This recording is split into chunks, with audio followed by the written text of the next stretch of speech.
जय हिंद दोस्तों, स्वागत है आप सभी का यूपीएससी समाधान एंड रिसर्च प्लेटफॉर्म पर। आज के इस जीएस ग्रैंड सेशन में हम लेकर के आए हैं सदन में हुए बवाल के बारे में जानकारी। क्या है पूरा मामला, इसको विस्तार से समझेंगे इस सेशन में। उससे पहले आप सभी प्यारे व्यूअर्स का बहुत बहुत स्वागत है आपके इस चैनल पर, जहां पर आपको यूपीएससी और उससे संबंधित अन्य परीक्षाओं की तैयारी के लिए सही मार्गदर्शन वाली सामग्री उपलब्ध होती है। इन सभी दर्शकों का भी स्वागत है जो यूपीएससी की तैयारी नहीं करते हैं फिर भी अपना कीमती समय निकाल के इस वीडियोस को देखते हैं, लेक्चर को सुनते हैं और साथ ही अपने विचार को भी व्यक्त करते हैं कमेंट के जरिए। तो आइए दोस्तों समझते हैं क्या है पूरा मामला। सबसे पहली बात तो यह है कि अभी अभी 18वीं लोकसभा चुनाव संपन्न हुए हैं और लोकसभा का सत्र शुरू ही हुआ है कि लोकसभा में अभिभाषण के बाद यानी कि राष्ट्रपति का अभिभाषण समाप्त होता है और उसके बाद राहुल गांधी बोलने के लिए उठते हैं। संविधान की एक प्रति उनके हाथ में होती है, उसको लेकर के वे बोलना शुरू करते हैं और अचानक उसको बीच में ही रख करके भगवान शिव की तस्वीर को दिखाने लगते हैं और फिर आगे वे क्या बोलते हैं कि जो लोग अपने आप को हिंदू कहते हैं वे सभी लोग सिर्फ और सिर्फ हिंसा ही करते हैं। वे नफरत की भावना को समाज में फैलाते हैं, समाज को विघटित करते हैं और हिंसा हिंसा सिर्फ हिंसा, इसके सिवा हिंदू अपने आप को बोलने वाले लोग कुछ नहीं करते हैं। उनके इस बयान का विरोध करते हुए अमित शाह और मोदी भी सदन में ही खड़े होकर के उन्होंने कहा कि ऐसा आरोप लगाना पूरी तरीके से गलत है, क्योंकि संपूर्ण हिंदू समुदाय हिंसा की भावनाओं में नहीं बहा हुआ है, ना उसकी चपेट में है और ना ही सभी हिंदू समुदाय के लोग इस तरीके की गतिविधियों में सम्मिलित होते हैं। हाँ, ये है कि कुछ लोग हैं जो इस तरीके की गतिविधियां करते होंगे, लेकिन इसका मतलब यह नहीं कि संपूर्ण हिंदू समाज हिंसात्मक भावनात्मक से भरा हुआ है और इस तरीके की घटनाएं समाज में कर रहा है। इसके अलावा उनका विरोध किया गया और कहा गया कि वे पूरे हिंदू भावनाओं को उन्होंने आहत किया है, इसके लिए उन्हें क्षमा मांगनी चाहिए। इस बात को नकारते हुए राहुल गांधी ने आरएसएस को भी निशाना साधा और उसके लिए भी जो भी गलत बयान कर सकते थे उन सभी गलत बयानबाजी को उन्होंने किया।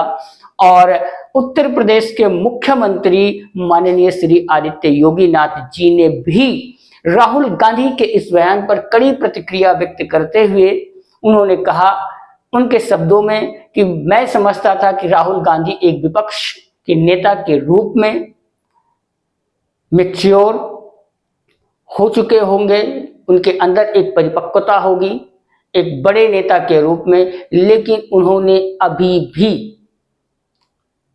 बचकाना बयान देते हुए इस बात को सिद्ध कर दिया कि वे विपक्ष के नेता बनने लायक नहीं हैं। साथ ही उन्होंने करोड़ों हिंदुओं की भावनाओं को आहत किया है और उन्हें हिंदू समाज से माफी मांगनी चाहिए। तो ये रहा दोस्तों आज का सदन में होने वाली बात पर चर्चा, उसकी खबर जो आप तक हमने पहुंचाई।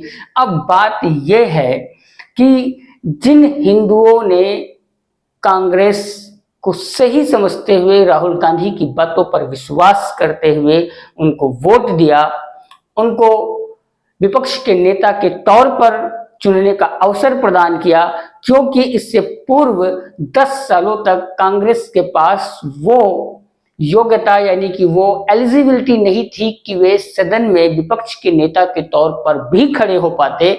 लेकिन इस बार अगर जनता ने उनको वोट दे करके विपक्ष के नेता के रूप में बनने का अवसर दिया, भले ही वे सरकार नहीं बना पाए, तो क्या इसका मतलब जनता ने उन्हें वोट दे करके उनका चयन करके गलत किया है? यह एक विचारणीय प्रश्न है। सभी हिंदू समाज के लिए उन्हें विचार करना चाहिए कि वे आगे यानी कि आने वाले 5 साल बाद के चुनाव में कांग्रेस के इस बात को याद रखेंगे राहुल गांधी को, या फिर इसे भूल करके फिर उनका समर्थन करेंगे जिस हिंदू समाज ने उनको एक विपक्ष के नेता के रूप में सामने आने का मौका दिया, क्या वो जनता इस तरीके की बयानबाजी को सुनते हुए उनको देश के प्रधानमंत्री के रूप में देखना चाहेगी? ये विचार करने का विषय है दोस्तों। ये आपके लिए छोड़कर जाता हूं कमेंट बॉक्स में। आप हमें कमेंट के जरिए जरूर बताएं कि क्या इस तरह की बयानबाजी करोड़ों हिंदुओं की भावनाओं को आहत करती है या नहीं? क्या इस तरह की बयानबाजी करने वाला व्यक्ति, उसकी भावनाएं किस तरीके से इस तरह की विचारधाराओं से प्रेरित हैं, वह इस भारत जैसे विशाल देश का प्रधानमंत्री बनने के योग्य है या नहीं? फिलहाल दोस्तों सेशन को यही विराम देते हुए आपसे विदा लेना चाहूंगा और आप हमें कमेंट बॉक्स में कमेंट के जरिए अपना विचार जरूर व्यक्त करें इस वक्तव्य पर।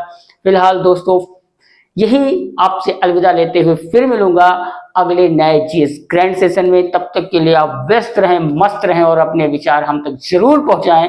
आपसे फिर मिलेंगे अगले नए जीएस ग्रैंड सेशन में। जय हिंद।